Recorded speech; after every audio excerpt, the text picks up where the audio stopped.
Welcome to AUSA's Army Matters podcast, focusing on what's important to the total Army community. We bring vital Army conversations and interviews on issues relevant to soldiers, military families, and all of you amazing Army supporters. Rotating each week, our show includes Soldier Today, Leading Great Teams, Family Voices, and Thought Leaders. Let's tune into the show. Hello, everyone. I'm Colonel Retired Scott Halstead, and welcome to this episode of the Leading Great Teams podcast, brought to you by the Center of Leadership at the Association of the United States Army. Our guest today is Command Sergeant Major Eric Buonopane from the Airborne and Ranger Training Brigade at Fort Benning, Georgia. Command Sergeant Major Bonapan is a native of Manchester, New Hampshire. He enlisted in the Army in July 1997 and completed one station unit training as an infantryman at Fort Benning, Georgia.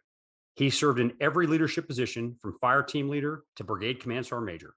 His previous assignments include 3rd Battalion, 75th Ranger Regiment at Fort Benning, Georgia, 5th Ranger Training Battalion in Dahlonega, Georgia, Regimental Special Troops Battalion, 75th Ranger Regiment at Fort Benning, Georgia, the Army Compartmentalized Element at Fort Bragg, North Carolina, 1st Battalion, 75th Ranger Regiment at Hunting Army Airfield, Georgia, 6th Ranger Training Battalion, Eglin Air Force Base, Florida. Command Sergeant Major Bonapan currently serves as the Brigade Command Sergeant Major for the Airborne and Ranger Training Brigade. He has deployed 10 times in support of combat operations in both Afghanistan and Iraq. He is a graduate of the Joint Special Operations Forces Senior Enlisted Academy, Class 22, and the United States Sergeant Major Academy, Class 62. He holds a Bachelor of Science in Organizational Leadership from the University of Charleston. Sergeant Major Bonapan, thank you so much for taking time to join us. More importantly, thank you for your exceptional and selfless service to Rangers, the Army, and the nation over the past 25 years, especially as you prepare for your well-deserved retirement next month. You grew up in Bravo Company, 3rd Battalion, 75th Ranger Regiment, and the 5th Ranger Training Battalion. What are some of the most important leader development events that you experienced as a young Ranger and as a young non-commissioned officer? Well, Scott, I think there were a lot of events and a lot of leaders over the course of my career that had impacts on my development. There were some significant events, some milestones, but I don't think they were tied directly to a waterfall event that really changed the course of my career. It was mostly on consistent investment of time and leadership from NCOs on a daily basis in the organizations that I served. For me, I would frame it as not so much leader development events, but more leadership interactions. A phrase that I like to use that captures the essence of this, and I use it with the students at ARTB all the time, is every touch leaves a trace. And I think that really captures the essence of leader development in the Army. There's not a specific thing. It's what you're exposed to on a day-to-day basis that develops you as a leader. A couple examples that I can give you. Came in service at 17. It was really my first time away from home outside of a week-long summer camp. And I showed up to Bravo Company 3rd Ranger Battalion. So the first really interaction that I had that was impactful to me was my roommate that I was assigned, Specialist Club. He was a relatively new Ranger graduate, tab specialist in the platoon. And although he wasn't part of my squad, he took direct ownership of me, helping me to navigate my way as part of the platoon through discussions, recommendations, explanations, how the platoon worked. But more importantly, it was in what I saw him do for me when he didn't realize I was watching him, standing up for me, trying to provide me opportunity by putting my name in for opportunity and training. And it was almost like he treated me like an older brother. So that's one of those interactions that really started my development as a leader, was seeing those type of things that people would go out of their way to do. And it really started teaching me about how I needed to view those that I'd be in charge of in the future. One other great example from that same platoon was a Sergeant Eastman. And in particular, Sergeant Eastman was absolutely the model example of coaching and teaching. Every range we went to, every training event we went to, when the formalized training was over, he would pull us aside, all the lower enlisted privates in the platoon, and he would just continue to train us on things that he thought it was important. Wasn't required, no one dictated, it's just who he was as a leader, and he chose to make a difference. So those are two really good examples, I think, of those leadership interactions that really started to shape who I was.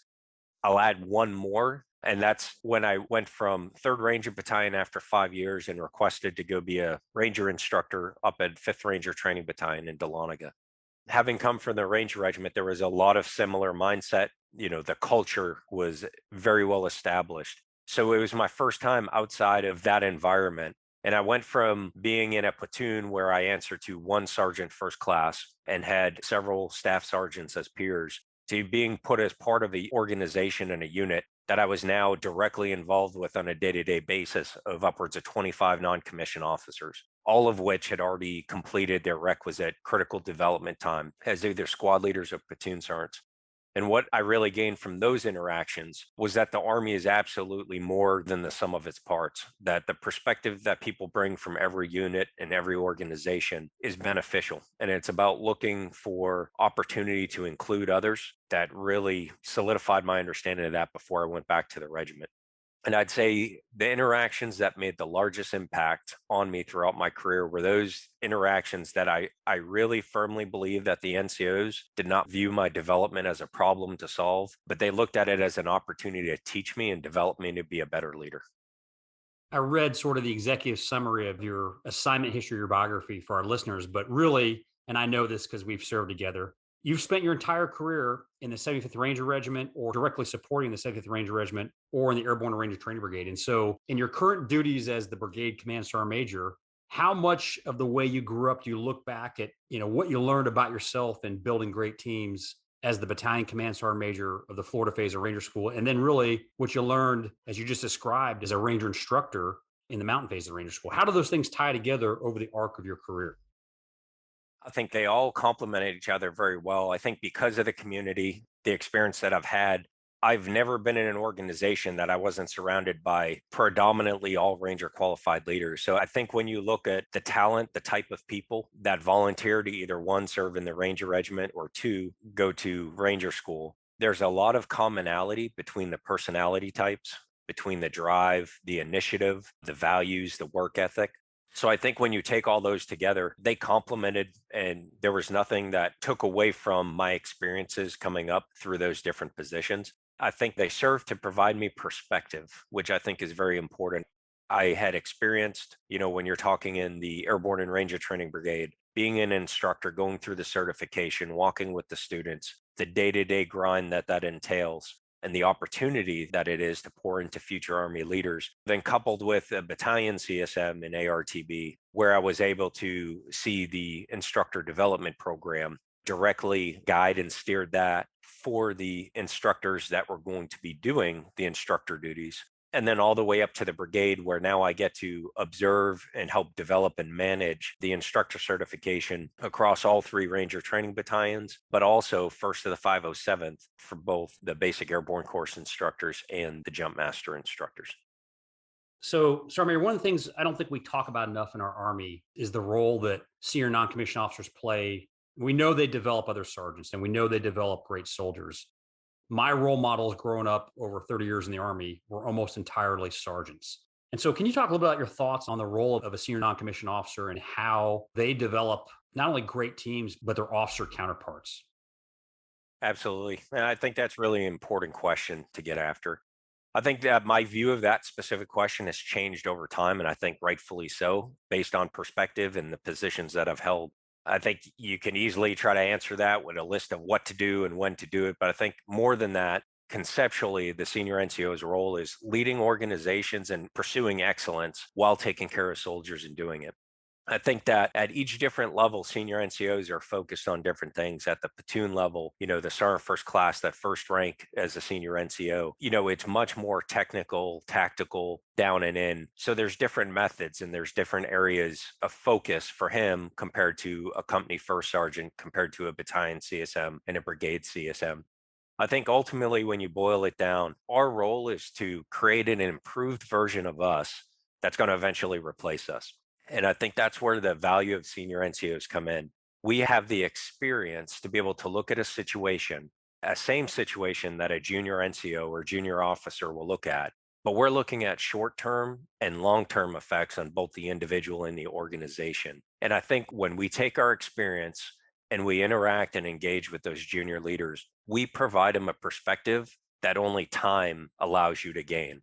And it's a way to get ahead of them having to learn through discovery learning by being able to tie concepts and information together through those engagements to really develop them in how they think critically, how to think and not what to think. because ultimately the problems that they're going to solve tomorrow is going to be much more in-depth and challenging probably than what I had to experience in my career, just based on the technology and the way the Army's going and the way the global military forces are going. I listened to General McChrystal speak recently, and he was really talking about his time in the Joint Special Operations Command and his extensive time in that community. And he said what he found most valuable about non-commissioned officers was when there's no good solutions. And his concern was whatever we're going to do, it's got to be morally and ethically correct. He said every time, not every time, but often he would ask one of his subordinate commanders, what do you think about this? And they would sort of hem and haw. And he'd turn to the command sergeant major, and the command sergeant major was like, sir, this is a no-brainer.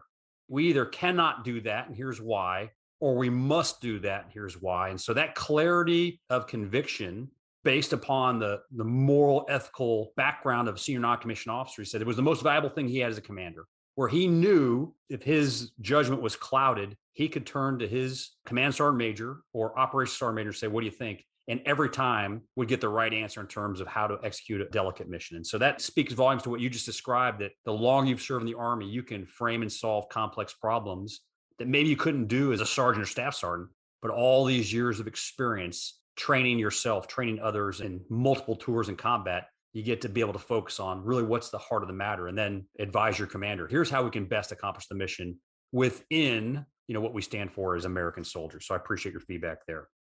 I think one other thing along those same lines too is, and what you just described, I think is another aspect of what senior non-commissioned officers bring to the table. And that's the ability to know when to apply healthy pressure to an organization and when it's too much and it becomes crushing pressure.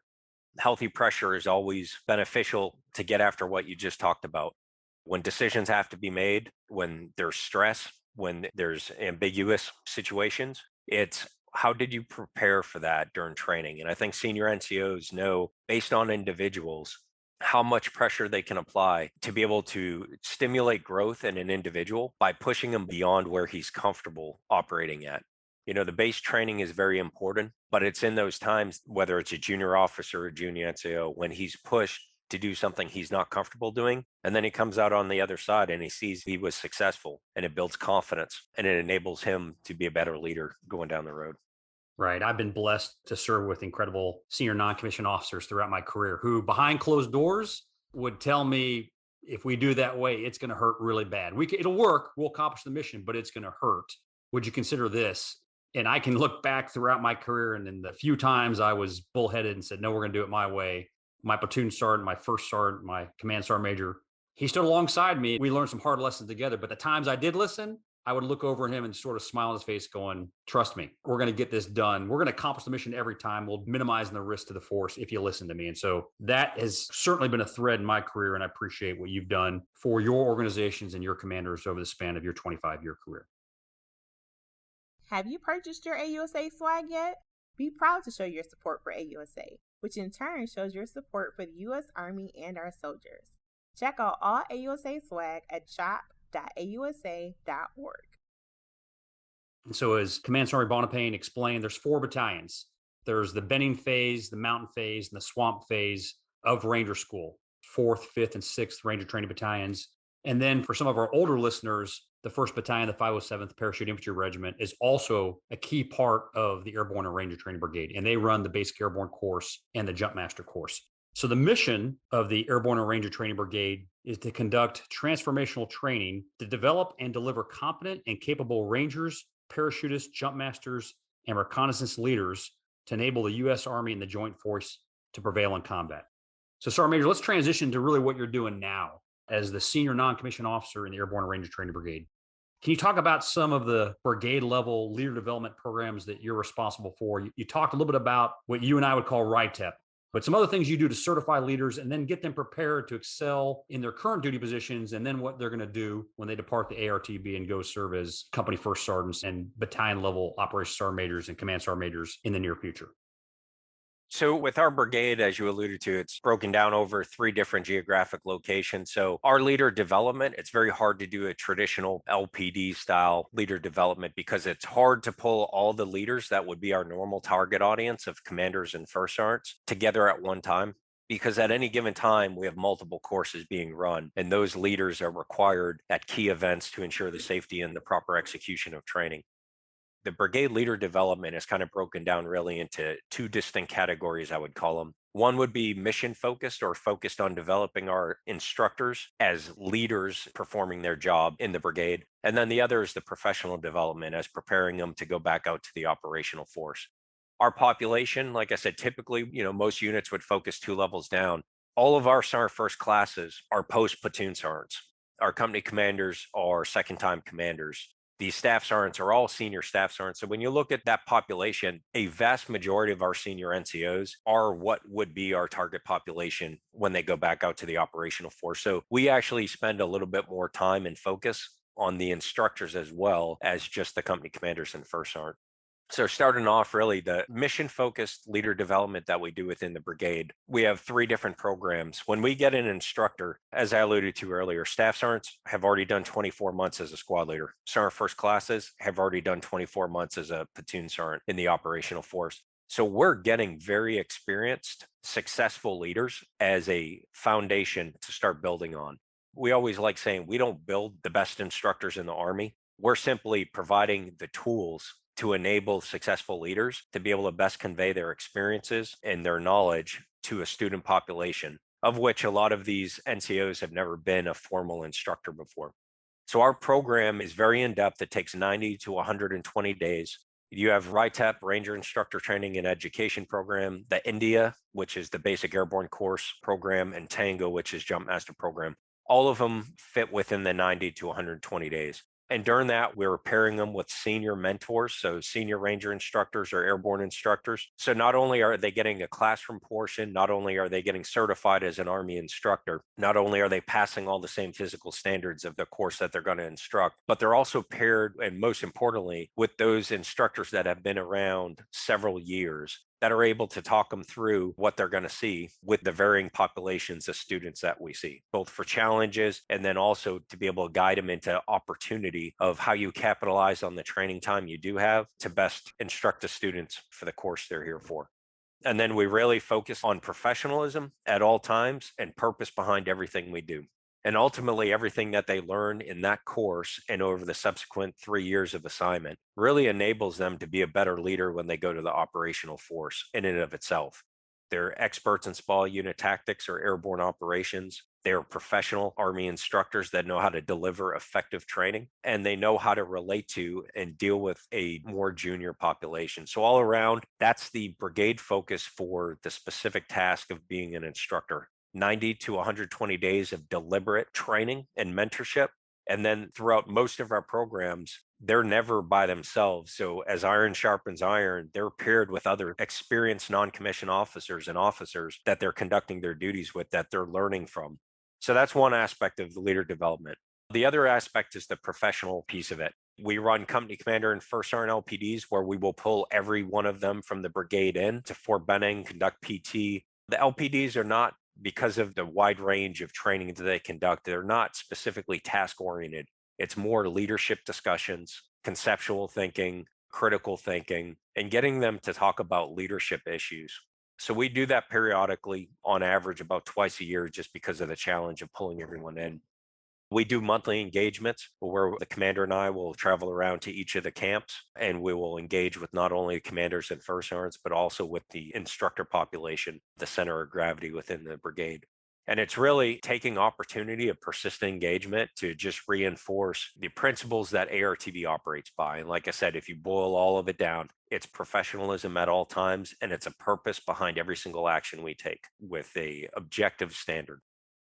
So, Major, I'll tell you a couple things. As I talk to leaders across the operating force, and you know this, the return on investment that the Army gets when they receive a former Ranger instructor or a former Black Hat is incredible. And so I love talking to leaders out in the operating force that said, I just got this guy. He got promoted to sergeant first class when he was in the Airborne Ranger Training Brigade, was a phenomenal instructor, and he's walking right into platoon sergeant position or the more senior leaders into a first sergeant position. The professional reputation of your instructors when they go out and strengthen the Army is incredible. And the Army is excited to get them back in their ranks after their instructor duty. The other part I liked what you said, and this was not the way I grew up in the Army, but I think you and your commander are onto something special here, is linking whenever possible, your company commanders and your first sergeants together. And as what you described, your professional development forums. They rely upon each other and they balance each other out in good companies. And so if you go through that process together, they both benefit. And it's another opportunity for that, relatively young company commander to hear the perspective of not only his or her first sergeant, but the other first sergeants in the brigade. I think most units are not doing it that way, but if they did, I think they'd reap the benefits. And again, you described the persistent engagement of you and the commanders as you move around to the 4 battalions and you listen to them and you provide context, you clarify the commander's intent, you answer questions to really strengthen that bond of trust. I think that's so important. And you've got some challenges because, as you said, you've got geographically dispersed battalions, and yet I know you do it to a very high standard. As you're coming to the end of an exemplary 25-year career of service, what I like to ask leaders is, what have you done really over the past 5 or 10 years to develop yourself? I mean, you grew up in incredible organizations, as you described, surrounded by talented leaders that were absolutely committed to the mission. But the more senior you get, some leaders, they don't continue to develop themselves. I know that's not the case with you. What have you done to keep your mind sharp, to keep yourself physically fit, to keep yourself engaged in spite of your seniority as you move up through the ranks? I think for me, I'll go back to the words of Colonel Retired Puckett: be happy, but never satisfied. I think what I've learned over my career and in life in general is there's never a culminating event as a leader or in life. It's just a pursuit of excellence. And I think being around all those leaders, the great leaders I've had throughout the years, they've really always pushed me and challenged me to do that, is that you can always get better. It's not about trying to meet perfection, but it is about trying to meet excellence in everything you do. Specifically for me, it's maintaining a lifelong learner attitude. It's reading. I've always been told if you're the smartest person in the room, you're probably in the wrong room. So I try to put myself around leaders that have already done the positions that I'm either going into or I'm currently in, to be able to gain a different perspective that I haven't yet seen. Anytime you sit with individuals that look at a problem set from a vastly different perspective, that have different opinions, it presents the opportunity to come up with new solutions you would have never thought of on your own. So I think those are things I really do. I try to learn. I try to ask questions. I like details because I know that the more I understand any given subject, at some point in time, I'll need some type of information or understanding of that subject. And the more I know it, the better I can be an advisor or recommender to my commander of what is in the best interest of the organization. Is there anything that you like to read or share with other leaders across the ARTB that has helped you in the realm of individual development? There's definitely a couple different books, some really good ones that I like. Jim Collins' How the Mighty Fall, talking about the 5 stages of decline. It gives you the ability, when you look at that book, to look at your organization and to see this data-driven analytical look that they had at corporations and really identify, is your organization at a point where it's ascending and becoming better? Is it just at a location where it's surviving? Or is it on the decline and you're still just living off of past success?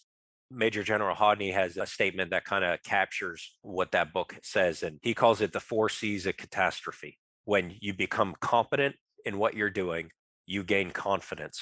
When you are confident, if you're not careful, it can lead to complacency. And then complacency will always lead to a catastrophe, which restarts the cycle. So How the Mighty Fall is a really good book that I've done LPDs on in the past for NCOs and officers. I like Getting to Yes. It talks about principled negotiations. It talks about, very rarely will soft or hard negotiations be applicable in what we do, but principled negotiations, not just talking about how to get an item, but how you do resolve conflict between leaders of different organizations, perhaps different countries when you're operating overseas. How do you conduct principled negotiations so that everybody walks away winning in coming out on top of the position that they first entered with? 5 Levels of Leadership, John Maxwell. I like that one a lot. Always got to throw in a sports book there. So Legacy from James Kerr, talking about the All Blacks rugby team. Great leadership lessons in that book. So those are 4 ones that I like going back to, that I like recommending to NCOs and officers to read. Well, Sergeant Major, I appreciate that. I've read Jim Collins' Good to Great that talks about level 5 leadership, but I have not read How the Mighty Falls. So I'm going to add that to my own professional reading list. And I'm about halfway through Legacy right now. And you're right. It is an incredible book about how you build and sustain a culture of excellence by sweeping the sheds, as James Kerr said, doing the little things so no one else has to do it. So I appreciate your perspective. What's interesting to me is I talk to senior Army leaders like yourself. They talk about books that really stretch you, but they're not talking about military books so much. They've read those early in their career. They're talking about books that get them out of their comfort zone that they can then, based upon their experience, relate it back to the company commanders and first sergeants of the Airborne and Ranger Training Brigade. So I appreciate that. So, Army, do you have any closing comments, any closing thoughts for our audience? No, I just want to thank you for the opportunity to come on the podcast and share a little bit about what I've learned over the last 25 years from the organizations that I've been a part of. Well, I appreciate it. And for our listeners, Command Sergeant Major Eric Buonopane was my last sergeant. He was my brigade Command Sergeant Major, my last duty assignment in the Army. And so I know firsthand, he is an expert at building and leading effective, ethical, cohesive, and audible teams. And you just heard it now. It's based upon his humility, his moral leadership. I can tell you firsthand, he's beyond calm during times of adversity. So, Sergeant Major, thank you for everything you've done for the United States Army and our nation. It's come at a cost. We wish you the very best as you move into retirement. And you've made a profound and positive impact on thousands of people, to include me. So I appreciate what you've done. And I know that Godspeed, you'll be equally successful in whatever you choose to do next in the service of our country. Our next guest on the Leading Great Teams podcast will be First Lieutenant Maggie Gleason from the 2nd Cavalry Regiment at Rose Barracks in Vilseck, Germany. AUSA will release that podcast on Monday, March 14th. Our listeners can access all of the Leading Great Teams and Army Matters podcasts at www.ausa.org/podcast. To all our listeners, thanks for joining us. Be sure to subscribe to the Army Matters podcast on iTunes and everywhere podcasts are found. The Army Matters podcast series is brought to you by the Association of the United States Army, the U.S. Army's professional association, member-supported, Army-connected. Visit us at AUSA.org for more information or to become a member.